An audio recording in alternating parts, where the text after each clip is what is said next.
Hello, everybody, and welcome to the Deep Focus Show. I'm Clayton. I'm Aiden. I'm Tavi. And today we have a very special guest. Would you like to introduce yourself? My name is Vanessa. Hi. We're really excited to have you here. Vanessa, you are a fan of movies. Can you name like your top 10 movies of 2022 or? Yeah. I've seen one. I saw Turning Red. Yeah, that was my top movie of 2022. Oh, okay. That's not bad. I've seen it. I think it's probably like my number 13. I know you're a really big fan of 80s films, correct? Yes, yeah. So Yep. I would say that, well, my favorite movie of all time is Spinal Tap, but also I really like the John Hughes films like The Breakfast Club and Pretty in Pink and those movies. And Nice. yeah, I'm not a huge movie buff, but I like movies. Really good to have you here. As we mentioned at the beginning of this podcast episode, we've all met on a music Discord, so it's kind of like our love for film has evolved from that of music. Anyways, today our episode we're going to be talking about Promising Young Woman. It stars Carey Mulligan. It's directed by Emerald Fennell. Guys, what is your experience with director Emerald Fennell, or any buzz you've heard about this movie whenever it first came out? For me, I don't think I mean, obviously I'd never seen the movie. But in terms of I'd heard about it, I don't think I'd really heard much about the director specifically. I think I read she was an actress, but I haven't seen anything she's been in. So yeah, very much going in blind on this one, I suppose.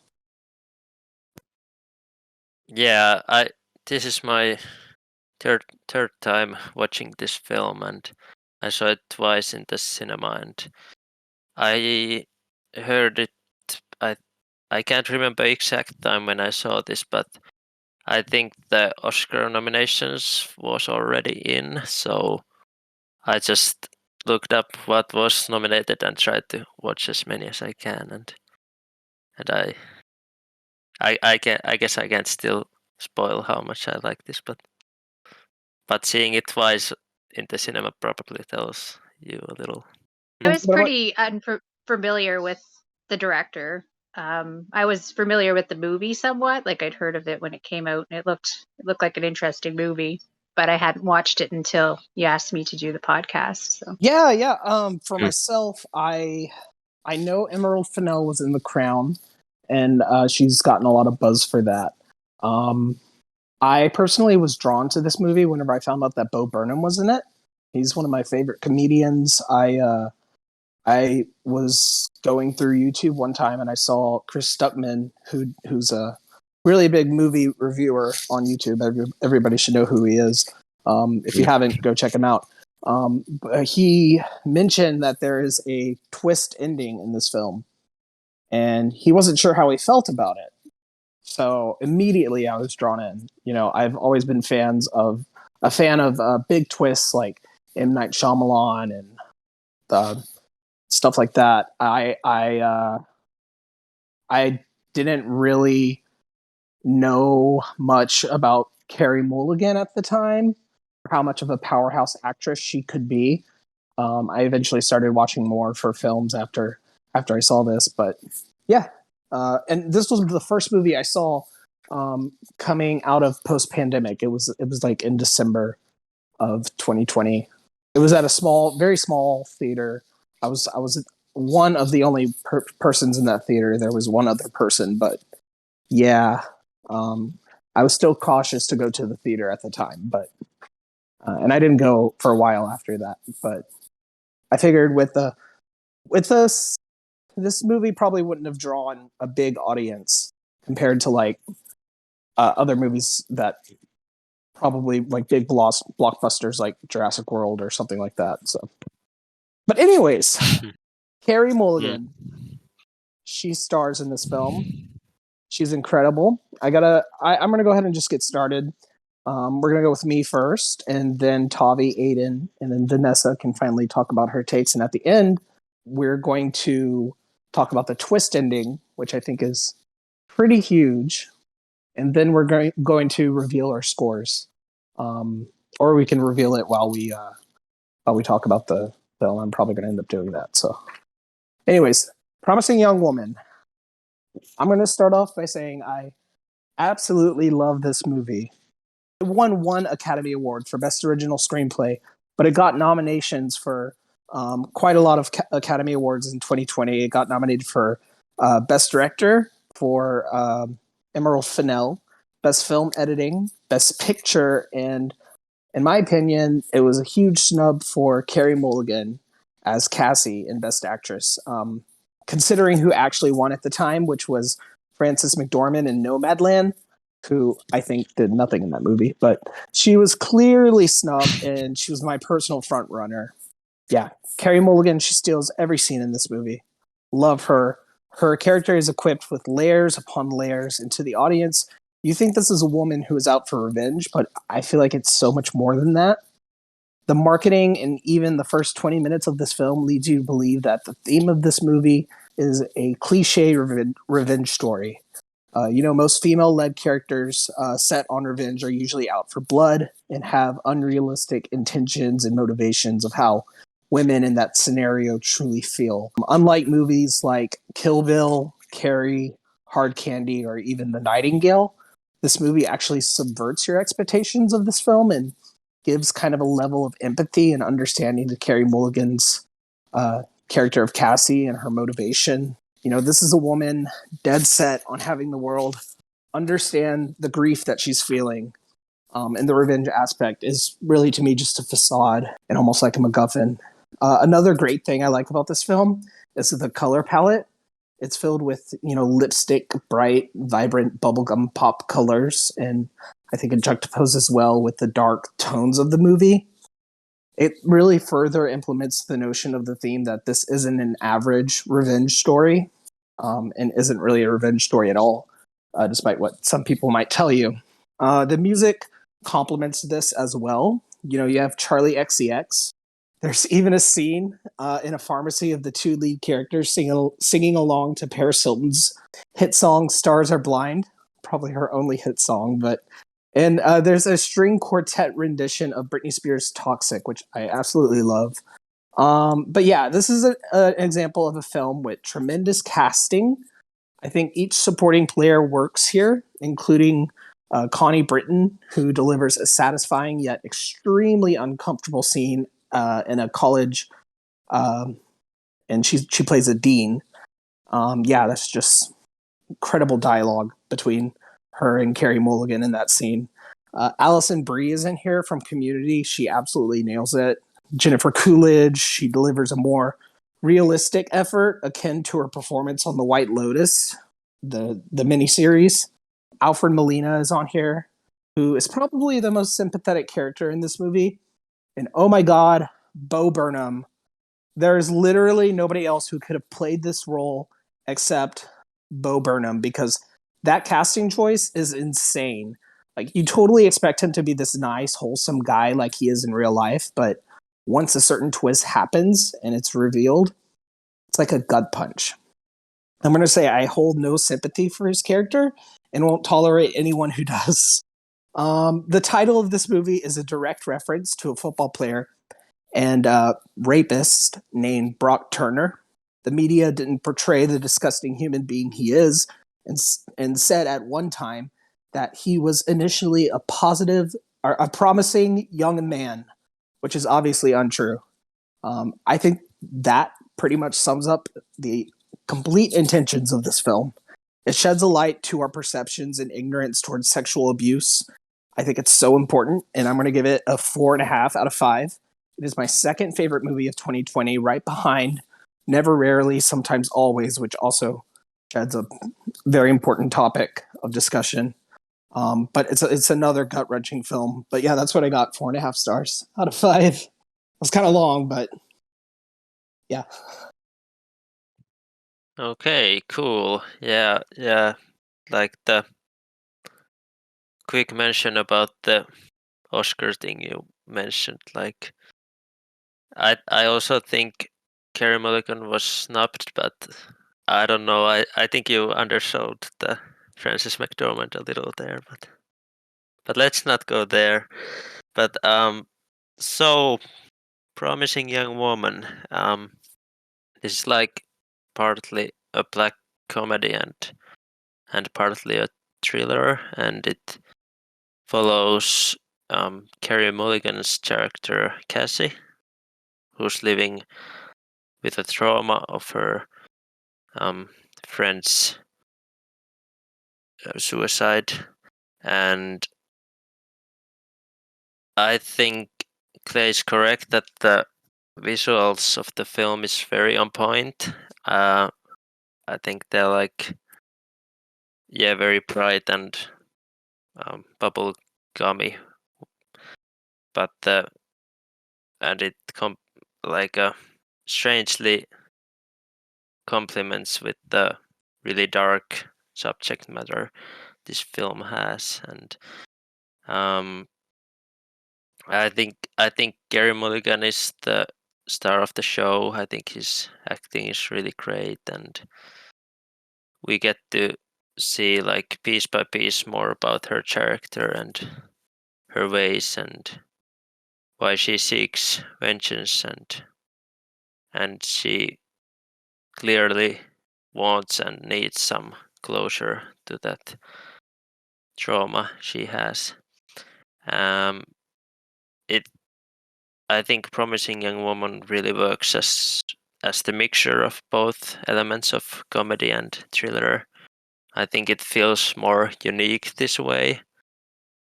I don't think if it would have been only been a comedy, it wouldn't be as good. And like, I in a way, I think it's maybe it's more of thriller. I don't know exactly, but I think the thriller elements are really really well made in this, and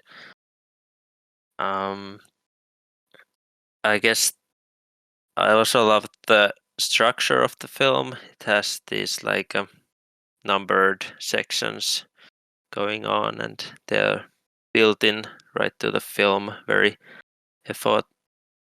effortlessly, and it feels like this jigsaw puzzle that's ready to open more and more as the film progresses, and it I this is obviously a hard subject matter to go, and I think this film gives enough information about both parties and how they look of things, and I don't think it's like too preachy. I don't know how to really describe it, but and the comedic elements to this film are really well handled, and they don't feel like just joking about the really dark subject matter, and like I have mentioned, really loving Carrie's performance, and while I think she's the star of the show, I don't think those side characters are really that bad. I just Bob Burnham is my favorite out of those. Well, I think he's more of a than a side character, I guess, but I just lumped them together, and I wouldn't necessarily let Bo lead this film, and he works better more in the background, letting Carrie shine in this film, and I like that the most, at least the most side characters really had a place in the timeline, and especially the ones that were in her class, and all of the side characters were fairly known from somewhere through films and TV shows. And we're gonna speak about it later, but I think the twists are a really big part of this and really complements my enjoyment a lot. I guess shortly my favorite aspects are the screenplay of the film and Carey Mulligan's lead performance. Yeah, and I was struggling with the rating, but I still keep it the same that I had the first 2 times watching this, and it's a perfect 5 for me. And I'm gonna now let Aidan speak about his opinion of this film. All right, thanks, man. Yeah. Well, first I gotta say, I wasn't familiar with it. It definitely went in a very different direction than I was predicting. Just based on the first like 30 minutes ish, I probably wouldn't have given this like a very strong score. But it's a matter of where it goes from there, and where it ends up going is very strong. I gotta say, people keep mentioning that it has like comedic elements. I don't really see those at all. Like even black comedy, like it just those don't really. That's not in there that much for me.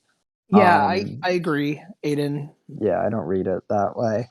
But yeah, all the performances are really good. I agree that Bo Burnham's like kind of the right choice for this kind of character, and definitely when you take into account the twist that happens 75% of the way through the movie, is like very few actors could have pulled that off, and I think he does it. I really love the visual style. I think there's this great kind of recontextualization of like existing media.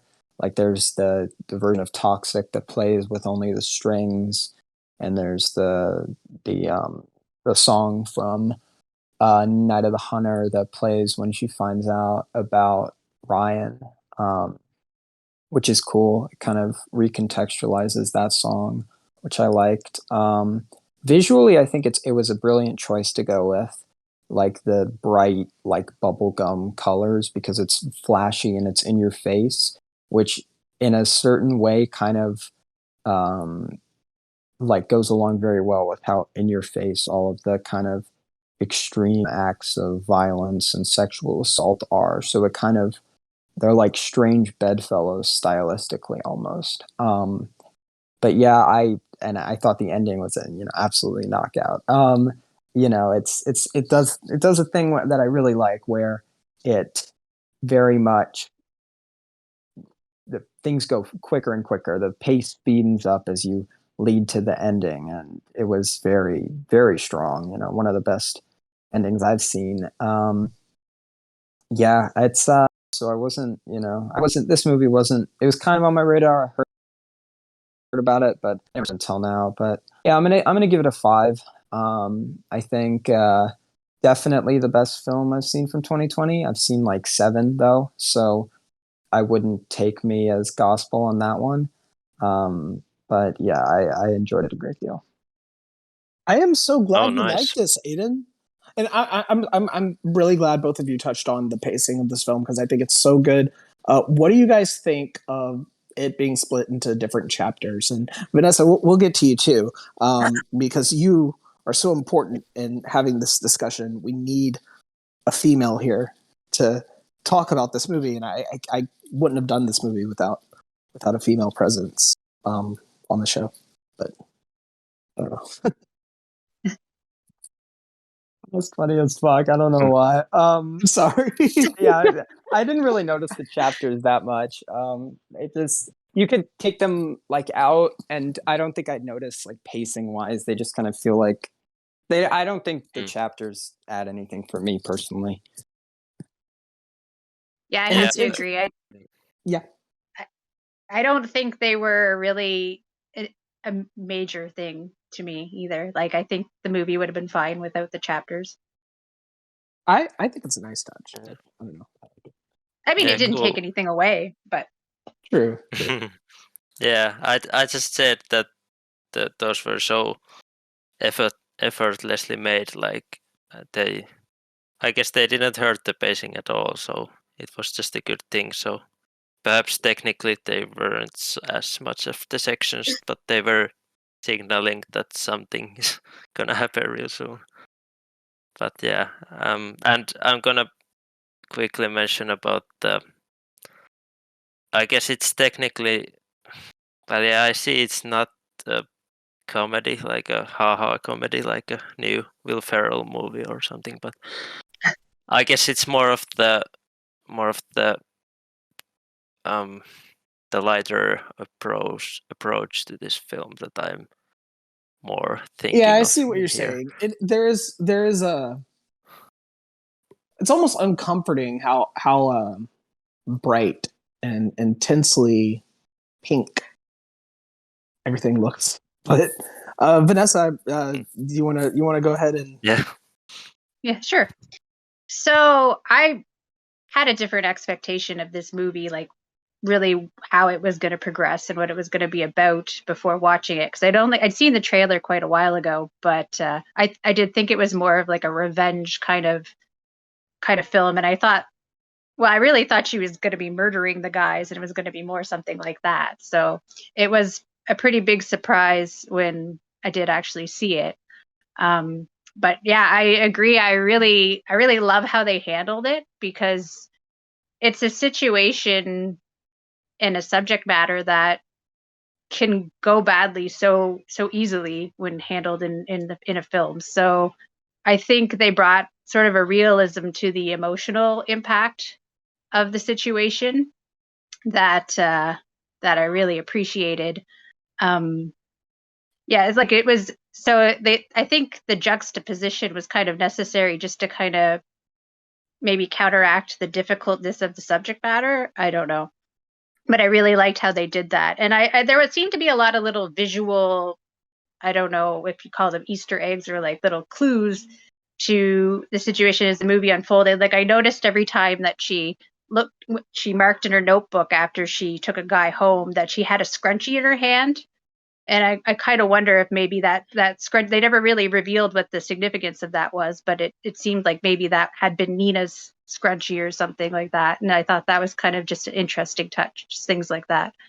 Um, and one thing I really noticed about it was just the realistic portrayal of how people react to these situations, like the so-called friends and the administration and the lawyers and everything like that. Like that was a really interesting touch, I thought, because often people don't want to believe someone when they've been through something like that, and they tend to push them away as a friend, or as the administration they tend to not want to ruin the guy's life or whatever. And I thought that was just a really really good touch, and everybody who was in the movie did just such a great job portraying that.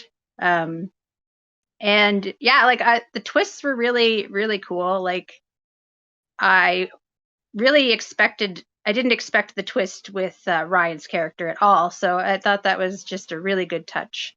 Um, yeah, so I thought the movie it went by really fast. Like I'm not a huge film buff like you guys, but I found it really easy to watch despite the subject matter, and it left me wanting to know what was coming next and how they were going to handle everything. So I'm gonna give it a 5 out of 5 as well.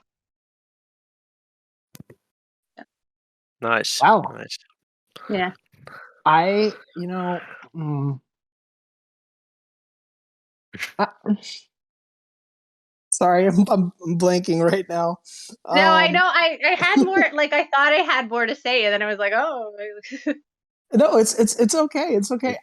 It's just I think this movie is so culturally important. This came out right after um, the era of, well, actually probably right around the era of Me Too, Yes. and I feel like you guys mentioned all the the bubblegum aspects of it. And I think Aiden really said it best.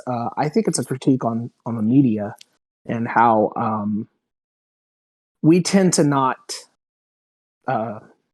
scrutinize, particularly men, in these situations. And this is sort of a response, a cathartic response, but not in a revenge sort of way, but like in a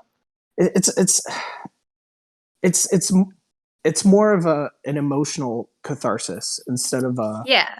because you see other revenge thrillers like I mentioned Kill Bill, and at the beginning it really draws you in, like you really think, oh, this person is murdering these men, but she's Mhm. not. Like there's a scene where she's walking and you think it's blood on her hands, and it's just hot dog ketchup instead. But Yeah. you guys want And to? What was that? I was just gonna say, and I think that's what I appreciate more about it, that it's not like this kind of cartoonish, kick-ass kind of like response Yeah, to the situation. It's more of a realistic, like it shows the Mm. emotional impact that going through something like that has on a person and the people that are affected by what happens to the person. Because I mean, this is her best friend. She lost her best friend to this situation, and stuff like that happens like in real life. And yeah. this shows you like just the emotional impact of that, which is a very real thing. So I think that's what I appreciated most about it. Um, Yeah, definitely. Yeah. I want to give this 5 out of 5, but the main reason it's 4.5, and I love it, and we're going to talk about it now. It's 4.5 because of the twist. I'm not sure Okay. if it. I've seen both sides of the story. I've seen people criticize the twist ending to where it doesn't exactly stick the landing, and I'm not entirely sure where I land on it.